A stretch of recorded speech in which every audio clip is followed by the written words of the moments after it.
Okay, thank you for reminding me the recording again. In case I forget, let me know. Okay, we'll go to the 2012 paper now. 2012 paper says, now see, it's the same question that is repeated. If a firm employs variable amount of labor to a fixed amount of capital to produce good X, if the daily wage paid to labor increases, how does this affect the firm's cost? Yes, what do you think? Okay, wages, is it a variable or a fixed cost? Tell me that. Wages, daily wage paid to your employees. That's a variable cost, right? Now, don't confuse wages with salary. Now, managers and all get salary.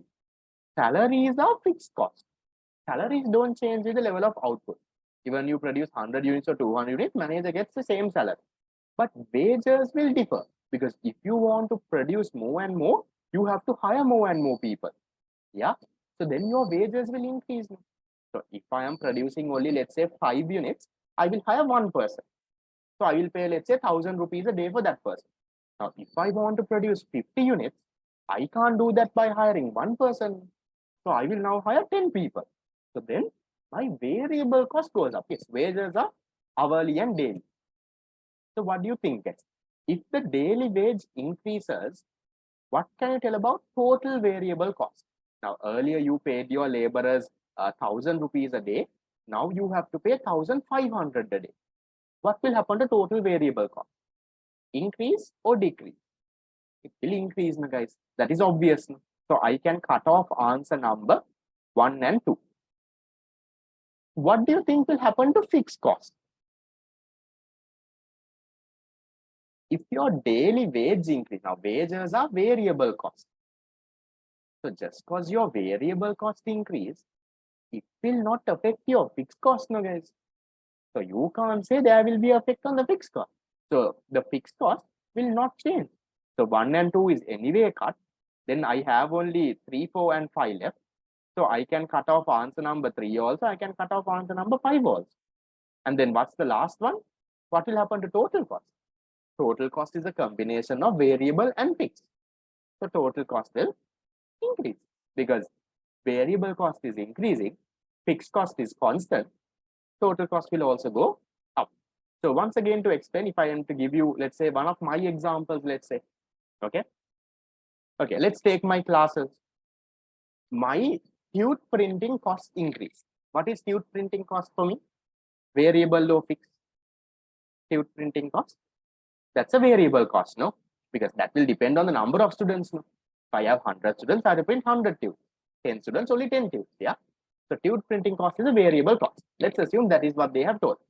So if my tute printing cost increases from, let's say, 600 rupees to 800 rupees, what can I tell about my variable cost? It would increase. Will it affect my fixed cost? No. My fixed cost is what I pay for Zoom and what I pay for rent and all of that. It doesn't affect that. My variable cost only has gone up. So variable cost increase, fixed cost no change. What will happen to my total cost? So total cost is the addition of variable and fixed, guys. Now think the total cost of me doing classes, what has happened? Because my tute printing cost went up, because my variable cost went up, my total cost of doing classes also went up, right? So total cost increases. Remember, total cost is the addition of this and this. So if one of these go up, total cost will also go up. Answer number 4. Moving to the next. Which of the following is true about the marginal revenue in a perfectly competitive industry? What can you tell, guys? In a perfectly competitive, I drew the diagram before as well, the MR curve. What can you tell? MR curve is like this. What can you say, guys? Marginal revenue, not marginal cost. What can you say? It is constant. Looks correct. It increases? No, it's a constant line. Doesn't increase. It decreases? No. Increases at first, then decreases. Increase at first and then decreases. This is your marginal product, not marginal revenue. Increases at first and then decreases. Marginal product. It decreases at first. No, this is number 4. Number 5. Decreases at first and then increases. Give me an example. can even be your marginal cost. Decreases at first and then increases. Even average cost, right? Even average cost decreases at first, then increases.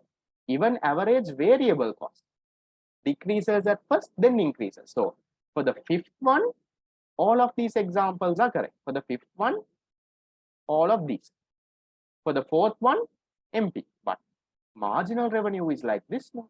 So marginal revenue is what? That is constant. So your answer has to be the first one. Is that clear? That's an easy one, guys. Not that hard. Okay, that it's constant. If you have seen the curve, then you can get it right. Okay, next one. A monopolistic competition is a market structure in which there is MP is marginal product. What can you say, guys? See, now last time they had about perfect competition. This time they're asking monopolistic competition. They're asking what is the correct one. Guys, is monopolistic competition and monopoly the same? No, right? Monopolistic competition is different, monopoly is different. So can you say in monopolistic competition only one firm is there? Can you say that? Only one firm? No, right? Monopolistic is like these restaurants, salons, right? All of that. You have so much of firms, but they sell a slightly differentiated product. One small number of firms? No, there is a lot of things. Yeah. A large number of firms producing an identical product, large number of firms producing a differentiated product. What do you think they do? Saloons and restaurants, what do? They produce a identical product? That means the same product everyone produces? No. If you take a restaurant, if you take fried rice in a Fiver Kade and fried rice at, let's say, Hilton or Kingsbury, and fried rice at, let's say, somewhere else, it's completely different, no? It's the same fried rice, but they differentiate it. Maybe some use basmati rice, some use a barbecue chicken, some use normal chicken, some use fried chicken, some use they give something else. So it's not a unique product, it's a differentiated product. So that can be your answer. No advertising, no. So if you take these ones, they advertise, right? Saloons advertise, restaurants advertise, clothing stores advertise, right? They advertise the most along with oligopoly. So answer is number 4. That's an easy one, guys. Are you all okay with that? Yep. So make sure you don't make careless mistakes. Right. So that is it with the 2012 paper. Guys, can you all check 2012 had the 3 MCQs? Can you check your past paper book? Is the next question also unit number 4? Check question 18. The ones that I typed and gave, I only gave until 17. Question 18 is GDP. All right. So that is unit number 5. So we'll leave that. Okay. So 2012, 3 out of 3. Yes. Only 3 questions from unit 3 out of 3. Nothing was hard actually. I think all was easy. Yeah. Okay. Right. Good. We'll move to the next.